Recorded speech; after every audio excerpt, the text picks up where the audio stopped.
Salut à tous, aujourd'hui je vous retrouve dans une nouvelle vidéo pour vous parler de l'infidélité. Je vais essayer de vous énumérer toutes les potentielles causes à mon avis et aussi le problème de ça. Alors j'aimerais juste clarifier les choses. On dit souvent que c'est chez les hommes qu'il y a le plus d'infidélité, sauf que moi je pense que pas forcément, je pense que c'est aussi chez les femmes et que tout le monde peut être concerné par ce fléau et qu'il faut arrêter de pointer du doigt les mecs parce que c'est pas forcément que eux tout le temps. Certes c'est quand même plus courant mais c'est pas tout le temps que eux. Pour moi, les raisons en fait de la tromperie, c'est que tout, à la base, il y avait un problème dans le couple.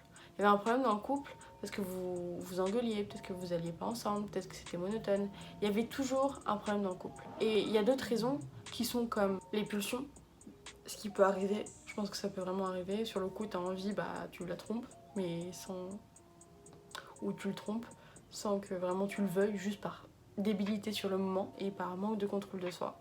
L'envie de tester de nouvelles expériences, ça peut être une bonne raison aussi. Enfin, il n'y a pas de bonne raison, mais ça peut être une des raisons qui fait que tu trompes.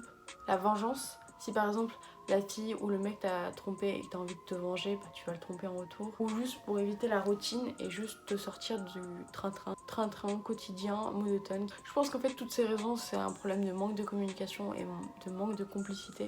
Parce que si t'es bien avec quelqu'un, tu vas pas voir ailleurs, tu vois ce que je veux dire.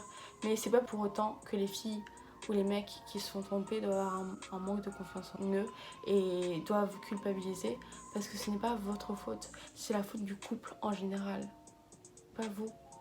C'est le couple qui a foiré, c'est votre entente, peut-être qu'elle n'était pas assez bonne ou peut-être que vous n'étiez pas fait pour être ensemble tout simplement. Ne vous torturez pas à cause de ça.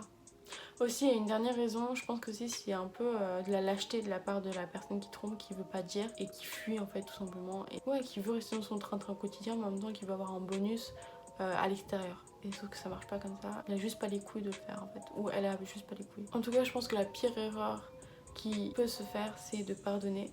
Parce qu'après, ça reste en cercle vicieux et au final, bah, tu finis toujours pas à souffrir et ça risque de recommencer.